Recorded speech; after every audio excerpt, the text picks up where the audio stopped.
الحمد لله الحمد لله نحمده ونستعينه ونستغفره ونعوذ بالله من شرور أنفسنا ومن سيئات أعمالنا من يهده الله فلا مضل له ومن يضلله فلا هادي له ونشهد أن لا إله إلا الله وحده لا شريك له ونشهد أن سيدنا ومولانا محمدا عبده ورسوله الذي أرسله كافة للناس بشيرا ونذيرا وداعيا إلى الله بإذنه وسراجا وقمرا منيرا أعوذ بالله من الشيطان الرجيم إن الله وملائكته يصلون على النبي يا أيها الذين آمنوا صلوا عليه وسلموا تسليما সকলেই দরুদ ইব্রাহিম পড়ি اللهم صل على محمد وعلى آل محمد كما صليت على إبراهيم وعلى آل إبراهيم إنك حميد مجيد اللهم بارك على محمد وعلى آل محمد كما باركت على إبراهيم وعلى آل إبراهيم إنك حميد مجيد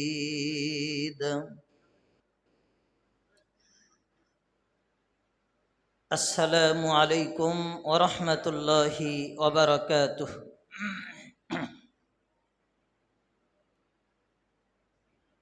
সমস্ত প্রশংসা আল্লাহ জাল্লা শানুহুর দরবারে, যেই মহান রব্বে করিম আমাদেরকে পৌত পবিত্র ঈদুল আজহা ঈদ অর্থাৎ আল্লাহর পক্ষ থেকে আনন্দ উপভোগ করার সুযোগ করে দিয়েছেন। পাশাপাশি আল্লাহ তাআলা আমাদেরকে সুস্থতার নিয়ামত দান করেছেন। রবের গোলামি করার উদ্দেশ্যে আল্লাহর ঘর মসজিদে এসে আগে আগে বসার তৌফিক নসিব করেছেন। এজন্য আমরা জবান খুলে একবার কালিমাতুশ শুকুর আদায় করি, বলি আলহামদুলিল্লাহ। আরেকবার বলি আলহামদুলিল্লাহ।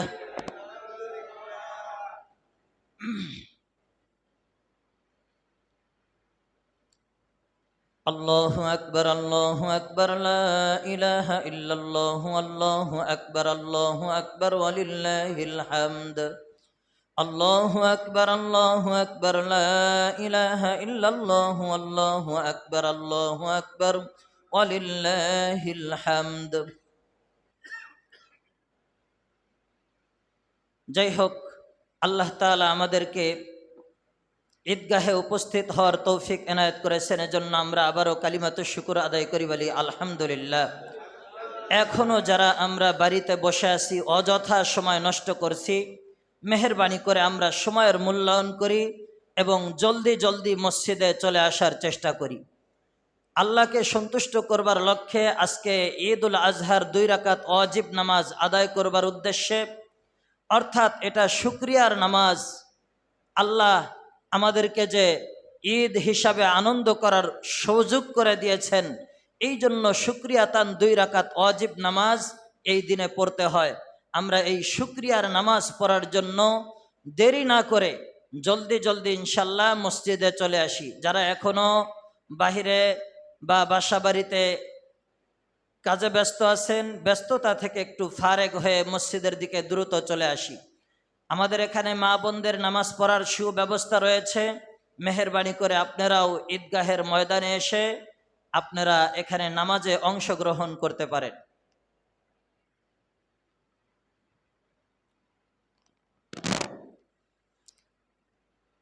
আলহামদুলিল্লাহ, আলহামদুলিল্লাহ রাব্বিল আলামিন, ওয়াসসালাতু ওয়াসসালামু আলা সাইয়্যিদিল আমবিয়াই ওয়াল মুরসালিন।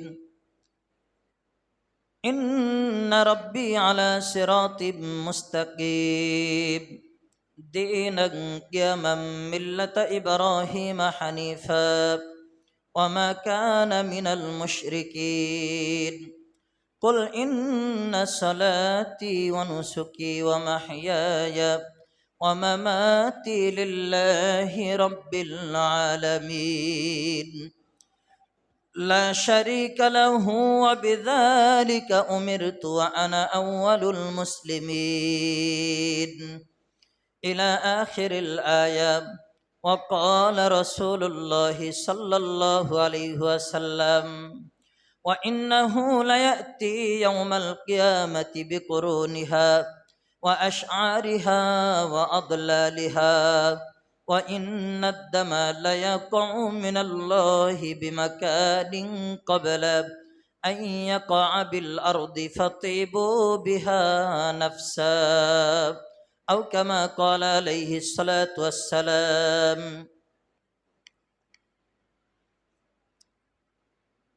ঈদুল আজহার দিন আমরা যে আজকে এই জিলহজ মাসের 10 তারিখে কুরবানির ঈদ উপলক্ষে আমরা মসজিদে সমবেত হয়েছি, এই ঈদুল আজহার দিনে আল্লাহ তাআলা আমাদেরকে ক্ষমা ঘোষণা করবেন, এটাই আমাদের জন্য বড় পুরস্কার। আর এই ঈদুল আজহা অর্থাৎ কুরবানির ঈদ, কুরবানি শব্দের অর্থ ত্যাগ, তিতিক্ষা, বিসর্জন, আরো ইত্যাদি ভাষা আছে। তো এই ত্যাগ, তিতিক্ষা, বিসর্জন দেওয়া, ত্যাগ স্বীকার করা, এটার নামই কুরবানি। তো আজকের এই দিনে আমরা যে একত্রিত হয়েছি একমাত্র রবের গোলামি করার জন্য, ত্যাগ স্বীকার করার জন্য, আমাদের এই কুরবানিটা কোন সময় থেকে কিভাবে আসলো?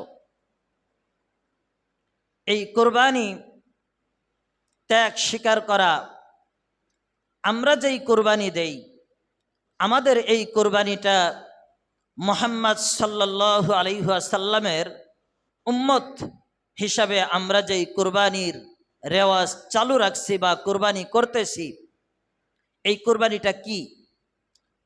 একবার আল্লাহর রাসূলকে সাহাবা ইকরাম জিজ্ঞেস করলেন, ইয়া রাসূলাল্লাহি মা হাযিহিল আদাহি, ইয়া রাসূলাল্লাহ, আমরা যেই কুরবানি দেই এই কুরবানিটা কি? আল্লাহর রাসূলকে সাহাবা ইকরাম প্রশ্ন করলেন, ইয়া রাসূলাল্লাহ, আমরা যেই কুরবানির পদ্ধতি চালু রেখেছি বা কুরবানি দিচ্ছি এটা কি? আল্লাহর রাসূলকে জিজ্ঞেস করলে আল্লাহর রাসূল উত্তরে বললেন, ক্বালা সুন্নাতু আবিকুম ইব্রাহিম আলাইহিস সালাম। আল্লাহর রাসূল পয়গম্বর মুহাম্মদ সাল্লাল্লাহু আলাইহি ওয়াসাল্লাম তিনি বললেন, এই কুরবানিটা হচ্ছে তোমাদের পিতা ইব্রাহিম আলাইহিস সালামের সুন্নত। ইব্রাহিম আলাইহিস সালামের সুন্নত। ইব্রাহিম আলাইহিস সালামের সুন্নত মানে কি? ইব্রাহিম আলাইহিস সালামের সুন্নত মানে ইব্রাহিম আলাইহিস সালামের পদ্ধতি বা তরিকা, রাস্তা, পথ অবলম্বন করায় দেখায় দিয়েছেন। এখানে আল্লাহর রাসূল হাদিসের মধ্যে বলেন, আবু দাউদ শরীফের ৭৯৫ নম্বর হাদিসের মধ্যে আল্লাহর রাসূল বলেন, তো আল্লাহ তাআলা এই কুরবানি নির্দিষ্ট একটা দিন দিয়ে দিয়েছেন। এই নির্দিষ্ট দিনের ব্যাপারে আল্লাহ তাআলা কোরআনে কারীমের মধ্যে বলেন, সূরাতুল আনআম, ইন্না রাব্বি আলা সিরাতিম মুস্তাকিম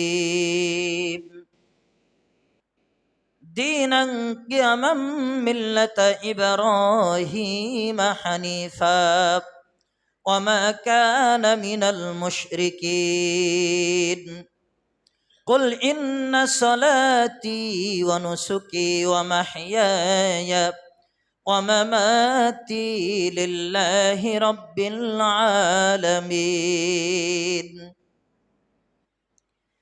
এই কুরবানির ব্যাপারে সূরাতুল আনআমের মধ্যে আল্লাহ বলেছেন, এই নির্দিষ্ট দিন সম্পর্কে আল্লাহ অবগত করে দিয়েছেন।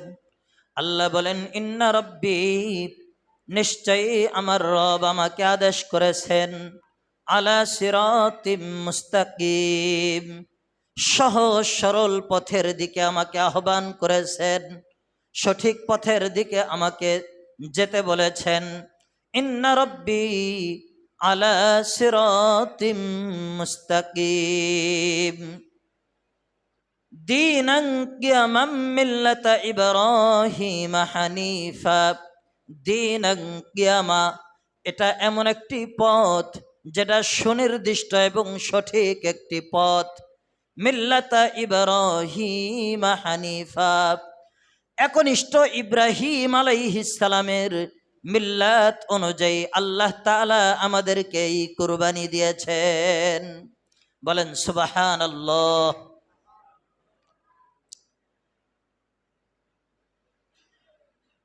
বলছিলাম ৭৯৫ নম্বর হাদিস, আবু দাউদ শরীফ। আল্লাহর রাসূল বলেন, ইন্নী ওয়াজ্জাহতু ওয়াজহিয়া লিল্লাযী ফাতারাস সামাওয়াতি ওয়াল আরদ, নিশ্চয়ই আমি আমার চেহারাকে পরিপূর্ণভাবে ফিরিয়ে দিলাম আল্লাহর দিকে। আমি আমার চেহারাকে ফিরিয়ে দিলাম একমাত্র আল্লাহর দিকে। ফাতিরাস সামাওয়াতি ওয়াল আরদ, যিনি আসমান এবং জমিনের সৃষ্টিকর্তা তার দিকে। ফাতিরাস সামাওয়াতি ওয়াল আরদি হানিফা, একনিষ্ঠভাবে আমি আল্লাহর দিকেই ফিরিয়া গেলাম। লা শারীকা লাহ, এবং এই যে কুরবানি করব, এই কুরবানির ব্যাপারে কোনো শরীক করা যাবে না, কাউকে অংশীদারিত্ব সাব্যস্ত করা যাবে না, বরং একমাত্র আল্লাহ রব্বুল আলামিনকে সন্তুষ্ট করার লক্ষ্যে এই কুরবানি দিতে হবে। আমরা যে কুরবানি দেব, আল্লাহ তাআলা এখানে বুঝাইতেছেন, এটা কোরআন শরীফের আয়াত। এরপরে আল্লাহর রাসূল হাদিসের মধ্যে বলছেন, আলা মিল্লাতি ইব্রাহিম হানিফা। এই হাদিসের, এই কোরআনের আয়াতের পরে হাদিসের মধ্যে আল্লাহর রাসূল এতটুকু অ্যাড করেছেন যে আলা মিল্লাতি ইব্রাহিম আলাইহিস সালামের মিল্লাত অনুযায়ী আল্লাহর রাসূলকে আল্লাহ তাআলা এই কুরবানির পদ্ধতি দান করেছেন। আর এই কুরবানির পদ্ধতির মাধ্যমে আল্লাহর সন্তুষ্টি অর্জন করা যায়। এখানে আল্লাহ রব্বুল আলামিন এই কথা বলেছেন। তো এই কুরবানির বিষয় নিয়ে আমি আজকে আপনাদের সামনে 9টি বিষয় ইনশাআল্লাহ চেষ্টা করব আলোচনা করার। এই কুরবানির বিষয় নিয়ে 9টি বিষয়। 1 নাম্বার হচ্ছে ইয়াউমুন নাহার। 1 নাম্বার কি? আমার সাথে একটু বলুন। 1 নম্বরে ইয়াউমুন নাহার। 1 নম্বরে ইয়াউমুন নাহার অর্থাৎ কুরবানি করা। ইয়াউমুন নাহার শব্দের অর্থ কি করা? কুরবানি করা। তা আজকের এই দিনটা হলো সবচেয়ে আল্লাহর কাছে বেশি গুরুত্বপূর্ণ একটা দিন। আর এই দিনের সবচেয়ে বড় পছন্দনীয় আমল আল্লাহর কাছে হচ্ছে ইয়াউমুন নাহার অর্থাৎ কুরবানি করা। কুরবানি করার মাধ্যমে আল্লাহ তাআলার সন্তুষ্টি অর্জন করা যায়। তো এই ইয়াউমুন নাহার 1 নাম্বার আল্লাহর রাস্তায় কোরবানি করা, এটার নাম আল্লাহর কাছে সবচেয়ে বেশি প্রিয়। তো এই কোরবানি আমরা কিভাবে করব? আল্লাহ বলেন লা শারীকা লাহ, তোমরা যে কোরবানি করবে এই কোরবানি করার ব্যাপারে কাউকে অংশীদারিত্ব সাব্যস্ত করবে না। লা শারীকা লাহ, এক আল্লাহর জন্য শুধু কোরবানি করবে। আল্লাহ রব্বুল আলামিনকে সন্তুষ্ট করবার উদ্দেশ্যেই কোরবানি করবে, অন্য কোনো উদ্দেশ্যে কোরবানি করবে না। এই কথা আল্লাহ তাআলা কোরআনে কারীমের মাধ্যমে জানিয়ে দিলেন বান্দাদেরকে। লা শারীকা লাহ, আল্লাহ তাআলা আমাকে সহ সকলকেই আল্লাহর সাথে শরিক করা ছাড়া, শিরকি গুনাহ করা ছাড়া সকলকেই যেন কোরবানির আমল করার তৌফিক দান করেন, বলেন আমিন।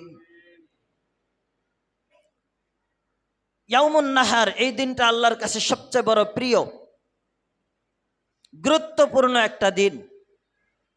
তো এই দিনের ব্যাপারে আল্লাহর রাসূল হাদিসের মধ্যে বলেন, ইন্নাহা লাতাতি ইয়াউমাল কিয়ামাতি বিকুরুনিহা ওয়া আশআরিহা ওয়া আদলাফিহা। যদি কেউ আল্লাহকে খুশি করবার উদ্দেশ্যেই কোরবানি করে, ইখলাসের সাথে একমাত্র রবকে খুশি করার উদ্দেশ্যে করে, তাহলে কি লাভ হবে? আল্লাহর রাসূল বলেন তার জন্য লাভ হবে এই, ইন্নাহু লায়াতি ইয়াউমাল কিয়ামা, কিয়ামতের ময়দানে আল্লাহ তাআলা তাকে তার যে কুরবানির পশু হবে, এই পশুর খুর, এই পশুর শিং, এই পশুর লেজ, পরিত্যক্ত যেই রক্ত, যেগুলা পরিত্যাজ্য, ব্যবহার করার উপযুক্ত না বা খাওয়ার উপযুক্ত না, এইগুলি সহ আল্লাহর দরবারে তার আমলটা কবুল হয়ে যাবে। এই জন্য ইখলাসের সাথে কোরবানি করা। আল্লাহ তাআলা কোরআনে কারীমের মধ্যে বলেন, ওয়াল বুদনা জাআলনাহা লাকুম মিন শাআইরিল্লাহি লাকুম ফিহা খায়র ফাযকুরু ইসমাল্লাহি আলাইহা সাওয়াফ ফাইযা ওয়াজাবাত জুনুবুহা ফাকুলু মিনহা ওয়া আত'ইমুল কানিআ ওয়াল মু'তার। আল্লাহ রাব্বুল আলামিন বলেন ওয়াল বুদনা, মানে উট।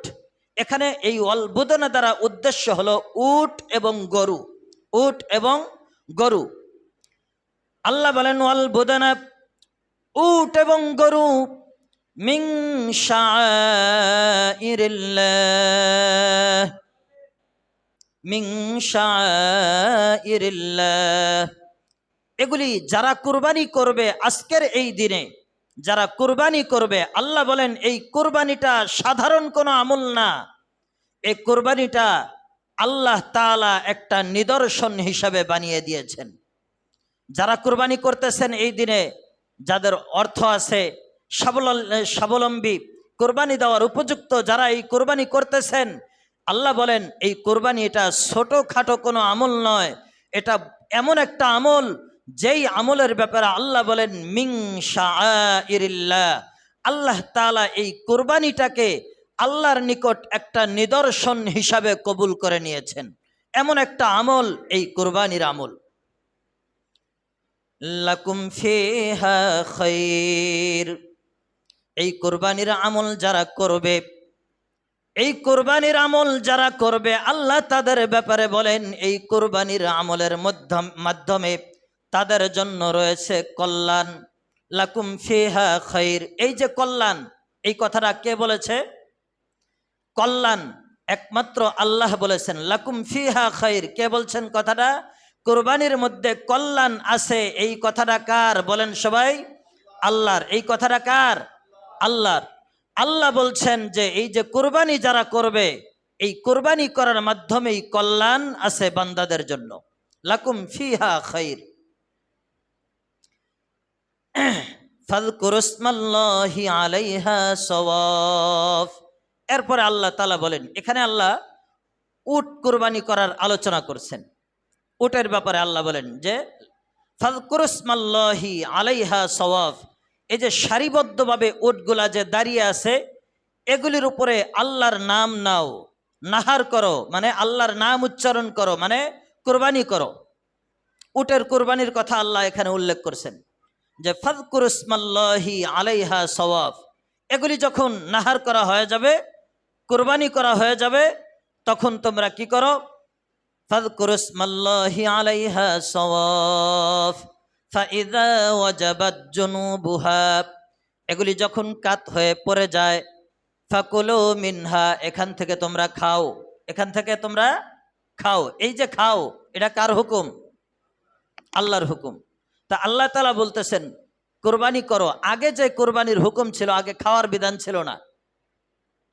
আগের জামানায় কোরবানির বিধান ছিল, কোরবানি এমন আমাদের ইব্রাহিম আলাইহিসসালামের আগ পর্যন্ত, আমাদের নবী করিম সাল্লাল্লাহু আলাইহি সাল্লামের আগ পর্যন্ত যত কোরবানি হয়েছে আগে অতীতে, সব কোরবানির বিধান ছিল এমন যে আল্লাহ তাআলা কোরবানির বিধান অনুযায়ী ইয়া করছেন। আসমান থেকে যার কোরবানি কবুল হয়ে গেছে, তার কোরবানিটাকে আল্লাহ তাআলা আসমানে উঠিয়ে নিয়ে গেছেন, পোড়ায় দিছেন। আর যার কোরবানি কবুল হয় নাই, তো তারটা তো নাই, বাতিল। মনে করেন আজকালকের জামানায় আল্লাহ আমাদের জন্য সহজ করেছেন।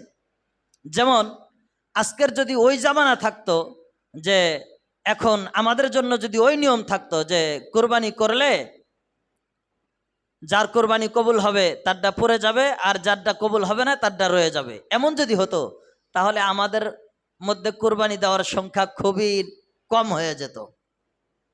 কারণ আমাদের অন্যায়ের টাকা, অপরাধের টাকাটা বেশি।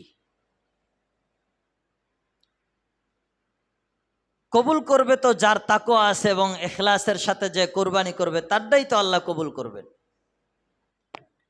তা মনে করেন টেবিলের নিচ দিয়া যেই টাকাটা আসে, এই টাকার কোরবানি, আরেকটা হলো উপর দিয়া যেটা আসে, ওটাই ওই টাকার কোরবানি, ব্যবধান আছে না? অবশ্যই ব্যবধান আছে। তা আল্লাহর কাছে তো কোরবানি হবে যেটা খালেস, ওটাই আল্লাহর কাছে কবুল হবে। আখলিস দীনাকা ইয়াকফিকাল আমালুল কলিল। আল্লাহর রাসূল বলেন যে তুমি ইখলাসের সাথে, আন্তরিকতার সাথে, আল্লাহর মহাব্বতে, আল্লাহর ভালোবাসায় তুমি অল্প আমল করো, তো তোমার অল্প আমল তোমার যে নাজাতের জন্য যথেষ্ট হবে।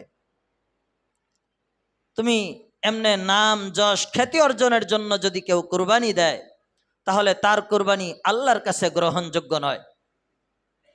তাই আমরা যারা এখনো নিয়াত শুদ্ধ করতে পারি নাই, সময় আছে এখনো, নিয়াতকে সহি করে নেই, যেন আমার কোরবানিটা একমাত্র আল্লাহর জন্যই হয়। এক নম্বরের আলোচনা ইয়াউমুন নাহার, অর্থাৎ এই আজকের দিনে এই কোরবানি করা আল্লাহর কাছে সবচাইতে প্রিয়। দ্বিতীয় নাম্বার যেই কথাটা, এটা হলো আল্লাহ বলেন ফাকুলু মিনহা, কোরবানি করো, কোরবানি করার পরে এখান থেকে তোমরা গোশত খাও। এটা কার হুকুম? আল্লাহর হুকুম। এই যে গোশত খাও, এই হুকুমটা কার? আল্লাহর। মুহাম্মদ সাল্লাল্লাহু আলাইহি ওয়াসাল্লামের উম্মতকে আল্লাহ তাআলা মেহমানদারি করবেন। আল্লাহ তাআলা কি করবেন? দুই নাম্বার হচ্ছে এটা, যে মুহাম্মদ সাল্লাল্লাহু আলাইহি ওয়াসাল্লামের উম্মতকে আল্লাহর পক্ষ থেকে মেহমানদারি এই ঈদে, অর্থাৎ আজকের দিন থেকে নিয়ে 4 দিন পর্যন্ত রোজা রাখা হারাম, এবং রোজার ঈদে 1 দিন রোজা রাখা হারাম। তে এই 4 দিন আল্লাহ তাআলা রোজা রাখা হারাম করে দিয়েছেন একমাত্র আমাদেরকে মেহমানদারি করাইবেন এই উদ্দেশ্যে। আল্লাহ বলেন দুনিয়ার কোনো সাধারণ মানুষ আমাদেরকে যদি দাওয়াত দেয়া, আপ্যায়ন করে খাওয়ায়, খাওয়ানোর পরে আবার 500-1000 টাকা হুজুরকে হাতে দিয়ে দিলে হুজুর যেমন সন্তুষ্ট হয়, অথবা আপনাকে যদি কেউ খাওয়ায়া একটু হাদিয়া দিয়া বলে হুজুর আপনার, অথবা স্যার আপনার, যেইভাবে আপ্যায়ন করার দরকার ছিল পারি নাই, দুর্বলতা স্বীকার করে এবং আপনাকে যথা সম্মান দান করে, এইটার উপরে আপনি যেমন খুশি হন, যেখানে আল্লাহ তাআলা স্বয়ং আমাকে আপনাকে মেহমানদারি করাচ্ছে, এই মেহমানদারির গুরুত্ব মানুষের মেহমানদারির চেয়ে বেশি না কম? বেশি। সুতরাং এই কথাটার গুরুত্ব নিতে হবে। আল্লাহ তাআলা আমাদেরকে মেহমানদারি করাবেন। এখান থেকে গোশত খাওয়ার হুকুম, এটা কার? আল্লাহর হুকুম। তো এই যে আমরা যে গোশত খাইতেছি, এটা কার হুকুমে খাচ্ছি? আল্লাহর হুকুমে খাচ্ছি। আল্লাহ তাআলা আমাদেরকে হুকুম করছেন, এই জন্য আল্লাহর হুকুম মানার জন্য খাইতেছি। হ্যাঁ, এখান থেকে আরেকটা কথা বলা যায় যে আমরা কুরবানি শব্দের অর্থ ত্যাগ স্বীকার করা, ত্যাগ স্বীকার করা। তো আমরা যে কুরবানির গরুটা কিনি এটা আসলে মূলত এই উদ্দেশ্যে কিনি না যে গোস্ত খাবো এই উদ্দেশ্যেই কিনতেছি, এমন নয়। বরং কুরবানি আমরা এই জন্য পশু কিনি যে আমরা আল্লাহকে খুশি করব, আল্লাহর সন্তুষ্টির জন্য কুরবানি করব, এই উদ্দেশ্যেই আমরা পশু ক্রয় করি এবং এই উদ্দেশ্যেই আল্লাহকে খুশি করার উদ্দেশ্যেই কোরবানি করি। এই উদ্দেশ্য যদি হয় তাহলে আল্লাহ বলেন যে তুমি এখান থেকে মেহমানদারি গ্রহণ করো, আবার পাশাপাশি আল্লাহ তোমার উপরে সন্তুষ্ট হয়ে যাবেন। তো দ্বিতীয় নাম্বার কথা হচ্ছে আল্লাহ তাআলা আমাদেরকে এই কোরবানির গোশত থেকে মেহমানদারি করবেন। তিন নাম্বার হচ্ছে যে এই দিনে আল্লাহ তাআলা আমাদেরকে ঈদ, এই যে ঈদ, এই ঈদটা দিছেন, ঈদ এরা আল্লাহ তাআলার পক্ষ থেকে ফয়সালা। আল্লাহ রাসূল হাদিসের মধ্যে বলেন জাআলাল্লাহু ঈদাল লিকুল্লি হাযা, আল্লাহর রাসূল পয়গম্বর মুহাম্মদ সাল্লাল্লাহু আলাইহি ওয়াসাল্লাম তিনি বলেন আজকের এই দিনটাকে যে ঈদ হিসাবে ঘোষণা করেছেন, কুরবানির দিনটাকে যে ঈদ হিসাবে ঘোষণা করেছেন, জাআলাল্লাহু ঈদান লিহাদিহিল উম্মাহ, আল্লাহ তাআলা স্বয়ং নিজেই ঈদের আনন্দ উপভোগ করার জন্য সকলকেই বলেছেন যে আজকের এই দিনটাকে ঈদ। ঈদের আনন্দ এটা কার পক্ষ থেকে? এই যে আমরা ঈদ পালন করতেছি এটা কার পক্ষ থেকে? আল্লাহর পক্ষ থেকে। আল্লাহ তাআলাই আমাদেরকে বলতেছেন এই দিনে তোমরা ঈদ আনন্দ উপভোগ করো। আল্লাহর হুকুম অনুযায়ী আমরা ঈদ আনন্দ উপভোগ করতেছি। এই যে ঈদের আনন্দ এটা আল্লাহ তাআলার আদেশে আমরা ঈদ করতেছি, এটা সাধারণ কোনো বিষয় নয় যে দুনিয়ার কোনো মানুষের কথা মতো আমরা ঈদ উদযাপন করছি, বরং আল্লাহর হুকুম মানার মাধ্যমে আল্লাহর সন্তুষ্টি করবার উদ্দেশ্যে আমরা এই ঈদ উদযাপন করতেছি। তাহলে এই ঈদটা কার পক্ষ থেকে? আল্লাহর পক্ষ থেকে। আল্লাহ তাআলার পক্ষ থেকে আমাদেরকে ঈদ করার সুযোগ করে দিয়েছেন। তো এই ঈদের দিন, এই ঈদের দিন আমরা যে কুরবানি করব কার জন্য করব? আল্লাহর জন্য করব। তো এই ঈদের দিনে যে জোহরের নামাজ, আমরা কিছুক্ষণ আগে যে নামাজটা পড়ছি এটা কি নামাজ? ফজর। ফজরের পরে এখন পড়তেছি ঈদের নামাজ। ঈদের নামাজের পরে যেই নামাজটা আসবে এই নামাজটা কোন নামাজ? জোহরের নামাজ। জোহরের নামাজটা কার হুকুম? আল্লাহর হুকুম। তাহলে জোহরের নামাজটা আল্লাহর হুকুম। মনে রাখবেন এই ঈদের দিনে অধিকাংশ মানুষ জোহরের নামাজ পড়ে না। আপনি যে কুরবানি দিলেন কাকে খুশি করার জন্য দিলেন? আল্লাহকে খুশি করার জন্য পশুর উপরে কার নাম উচ্চারণ করলেন? আল্লাহর নাম উচ্চারণ করলেন। আপনি কিছুক্ষণ আগে পশুকে জব করলেন আল্লাহর নাম নিয়ে, অর্থাৎ আল্লাহর নামে আপনি কুরবানি দিলেন। তাহলে এই ঈদের দিনেই যে জোহরের নামাজ মুয়াজ্জিনের আজানের মাধ্যমে আপনাকে ডাকা হচ্ছে আল্লাহু আকবার, এই তুমি না কিছুক্ষণ আগে ঈদের দিন কুরবানি দিলা আল্লাহর নামে, তো ওই আল্লাহর নামেই তো আল্লাহ তাআলা তোমাকে ডাকতেছে মসজিদে জোহরের নামাজে যাওয়ার জন্য। এখন তুমি জোহরের নামাজ ছেড়ে দিয়ে কুরবানির পশু নিয়ে ব্যস্ত, এটা ঠিক নয়। কারণ এটা আপনি যে আল্লাহকে খুশি করার জন্য কুরবানি করলেন ওই আল্লাহকে খুশি করার জন্যই তো জোহরের নামাজটাও পড়তে হবে নাকি? এজন্য আমরা অনেকে হয়তো বলে যে হুজুর জামা কাপড় ময়লা হয়ে যায়, ওই জামা নিয়ে কেমনে আসবো, সময় থাকে না। না, আপনি যেই জামা পরনে আছেন ওই জামা আপনি পরিত্যাগ করেন, ওইটা খুলে রাখেন, খুলে রেখে আগে জোহরের নামাজ পড়েন। যেই আল্লাহর জন্য আপনি কোরবানি করলেন, ত্যাগ স্বীকার করলেন, লাখ লাখ টাকার পশু কিনে আনলেন, একজনে পারছেন একজনে কিনছেন, দুইজনে পারছেন দুইজনে মিলিয়ে কিনছেন, আপনি একা পারেন একা দিছেন, তো আপনি এই যে কুরবানিটা করলেন কার জন্য করলেন? আল্লাহর জন্য করলেন। তো ওই আল্লাহরই তো একটা হুকুম জোহরের নামাজ, ওই নামাজে আসাও জিম্মাদারি তো আমাদেরই। এজন্য আপনি কুরবানি করলেন আল্লাহর জন্য, জোহরের নামাজে আসলেন না, তাহলে বুঝতে হবে আপনার কুরবানি আল্লাহর জন্য নয়। যদি আপনি আল্লাহর জন্যই কুরবানি করতেন তাহলে জহরের নামাজ আপনি মিস করতে পারতেন না, কারণ জহরের নামাজে কে ডাকছে? আল্লাহ ডাকছে। তাই আমরা যারা কুরবানি করব অবশ্যই জহরের নামাজ মিস করব না ইনশাল্লাহ। রাজি আছি তো? আল্লাহ পাক আমাদের সকলকেই জহরের নামাজে জামাতে অংশগ্রহণ করার তৌফিক নসিব করেন, বলেন আমিন। ঈদের ব্যাপারে গেল। 5 নাম্বার মুহাম্মদ সাল্লাল্লাহু আলাইহি ওয়াসাল্লামকে আল্লাহ তাআলা কুরবানির আদেশ দিয়েছেন। কুরবানির আদেশ দিয়েছেন। কুরবানির গুরুত্ব অনেকের কাছে নাই, তো আল্লাহ তাআলা বলেন কুরবানির গুরুত্ব। আল্লাহ রাসূল তিরমিজি শরীফের 2775 নম্বর হাদিসের মধ্যে বলেন যে বিল মাদিনাতি 10 সিনিন কুল্লা সানাউন। আল্লাহর রাসূল পয়গম্বর মুহাম্মদ সাল্লাল্লাহু আলাইহি ওয়াসাল্লাম তিনি বলেন যেই বিল মাদিনাতি 10 সিনিন, আল্লাহর রাসূল যত বছর মদিনায় ছিলেন 10 বছর, বিল মাদিনাতি 10 সিনিন 10টি বছর আল্লাহর রাসূল মদিনায় ছিলেন। এই 10 বছরের 1 বছরও কুরবানি বাদ দেন নাই। যদি কুরবানির গুরুত্বই না থাকতো তাহলে আল্লাহর রাসূল কেন কুরবানি দিলেন?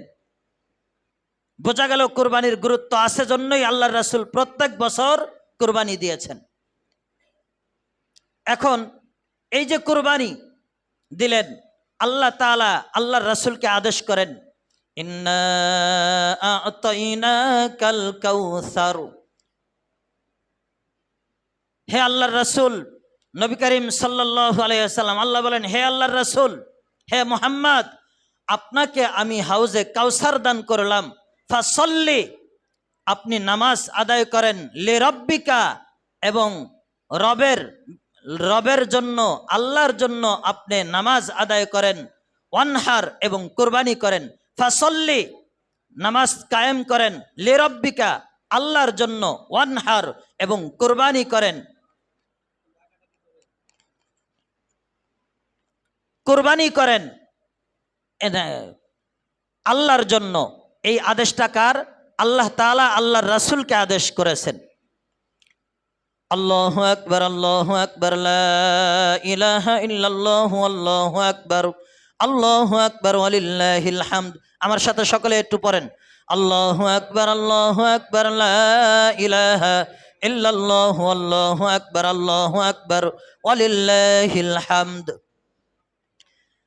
এখনো যারা বাসাবাড়িতে আছেন, আর মাত্র 16 মিনিট সময় বাকি আছে। আমরা 7:30 ইনশাল্লাহ ঈদুল আজহার নামাজের জন্য দাঁড়িয়ে যাব। আপনারা যারা এখনো আসেন নাই, মেহেরবানি করে দ্রুত চলে আসেন। আল্লাহু আকবার, আল্লাহু আকবার, লা ইলাহা ইল্লাল্লাহু, আল্লাহু আকবার, আল্লাহু আকবার, ওয়ালিল্লাহিল হামদ। বলতেছিলাম আল্লাহ রাব্বুল আলামিন আল্লাহর রাসূলকে বলছেন ইন্না আ'তাইনাকাল কাউসার, হে আল্লাহর রাসূল, আমি আপনাকে হাউজে কাউসার দান করলাম। ফাসল্লি লিরাব্বিকা, আপনি নামাজ পড়েন। লিরাব্বিকা, আপনার রবের জন্য। ওয়ানহার, এবং কুরবানি করেন। এটা কার জন্য? আল্লাহর জন্য। অতএব আল্লাহর রাসূলকে আল্লাহ আদেশ দিয়েছেন। যদি এটার গুরুত্ব না থাকতো আল্লাহ তাআলা আল্লাহর রাসূলকে আদেশ করতেন না। তাই এটার অবশ্যই গুরুত্ব আছে। নাম্বার 6, যে অনেকেই বলে পশু হত্যা, জীব হত্যা এটা কেমন অপছন্দনীয়। মানে মুসলমানরা পশু হত্যা করে, কোরবানির দিনে অনেক পশু জব করে, এটা নিয়ে অনেকের জ্বালা পোড়া। তো এই বিষয়টা নিয়ে আসলে বলেন, বিভিন্ন ধর্ম, বিভিন্ন জাতির লোকেরা পশুকে বিভিন্নভাবে বলি দেয়, আরো কষ্ট দেয়, অথচ সেই ব্যাপারে কোনো প্রশ্ন আসে না। বলেন তো, মাছ এটা কি প্রাণ আছে না মাছের? না ওটা গাছ? মাছের প্রাণ আছে না? মুরগির প্রাণ আছে না নাই? মুরগি কি পাথর? মুরগি এটারও প্রাণ আছে, তো মুরগি জব করে, কোনো সমস্যা নাই। কিন্তু কোরবানির দিন আপনি গরু জবর করেন, ছাগল জব করেন, এটা নিয়ে সমস্যা।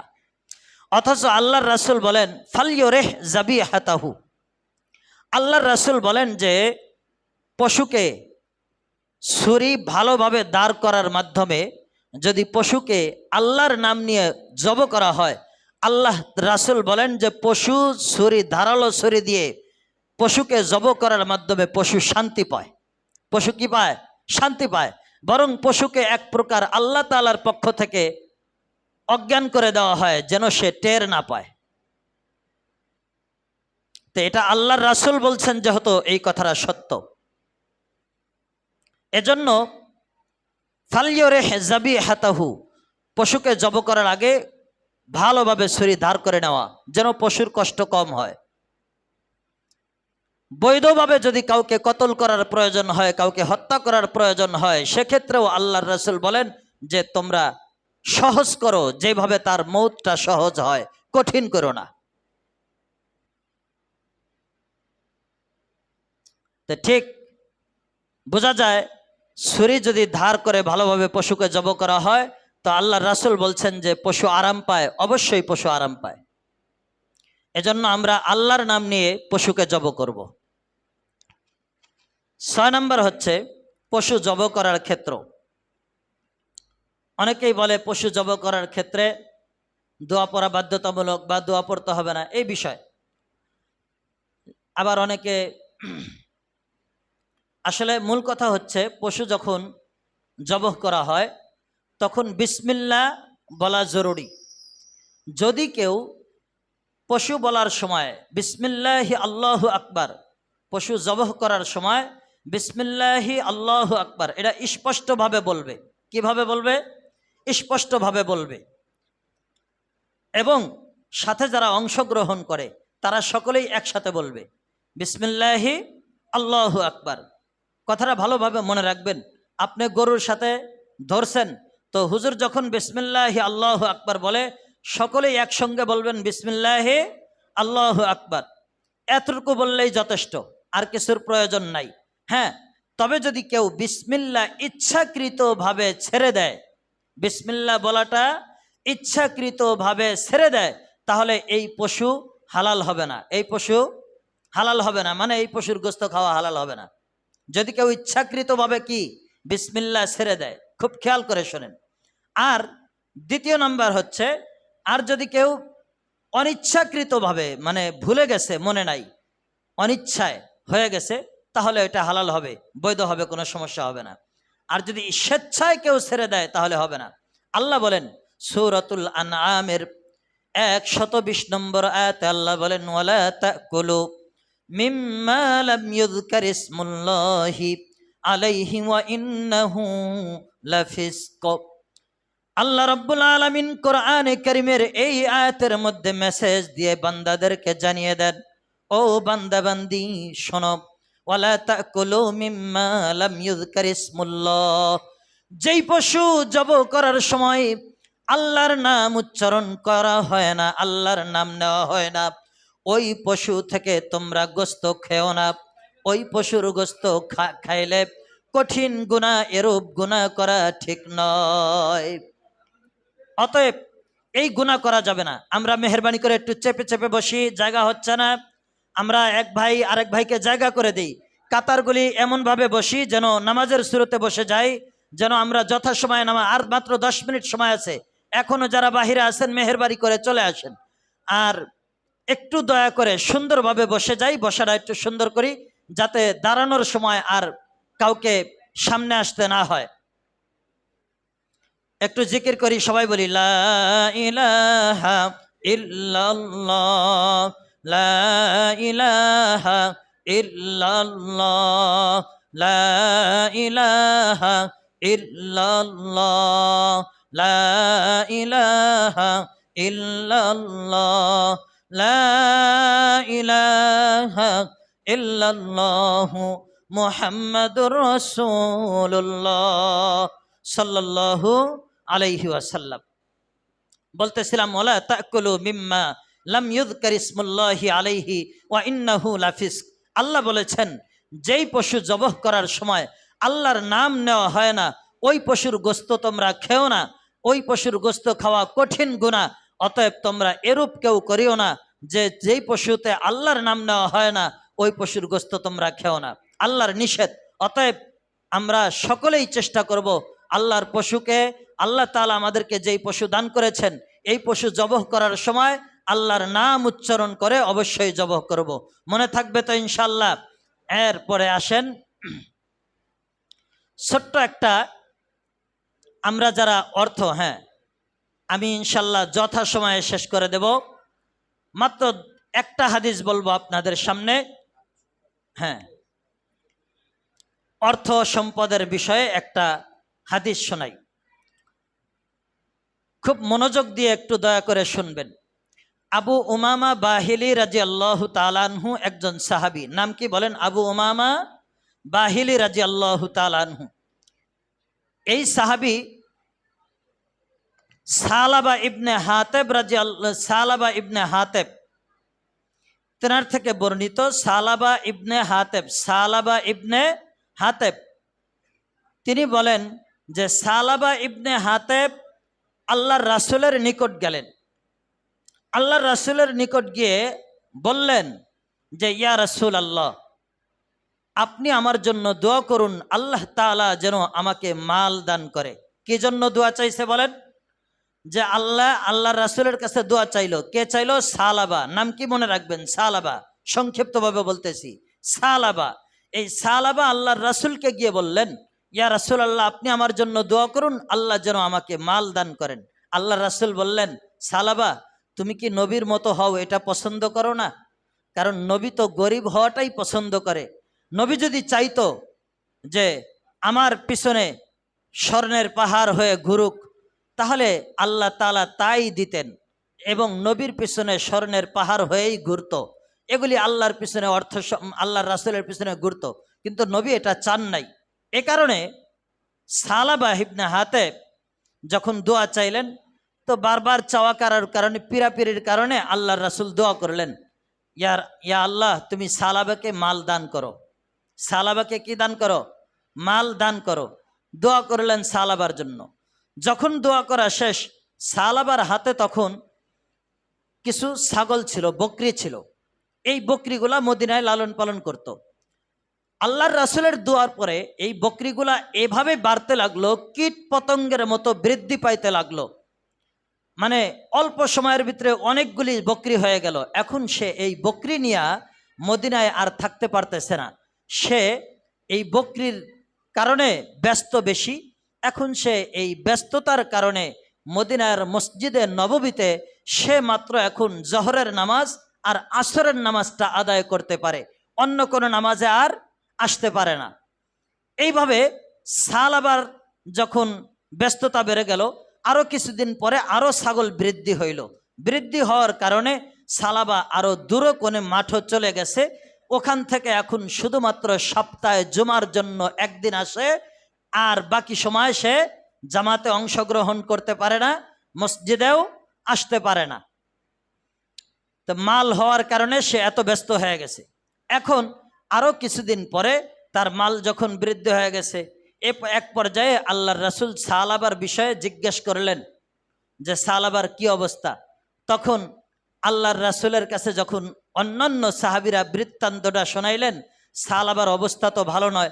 সালাবা এখন নামাজে সময় মতো আসে না। শুক্রবারেও সে জামাত মিস করা শুরু করে দিছে, শুক্রবারেও সে আসতে পারে না, এত কষ্ট। এখন এই যে, হ্যাঁ শেষ, সালাবা এখন আসতে পারে না। অল্প একটু সময় ধৈর্য ধরেন, আমি শেষ করে দেব ইনশাল্লাহ, আরো 5 মিনিট আছে। ও ও আচ্ছা আচ্ছা, তাহলে শেষ করে দেই। আচ্ছা, তাহলে মেহেরবানি করে আপনারা নামাজের কাতারবদ্ধ হয়ে বসে যান। আর আর আল্লাহু আকবার, আল্লাহু আকবার, লা ইলাহা ইল্লাল্লাহু, আল্লাহু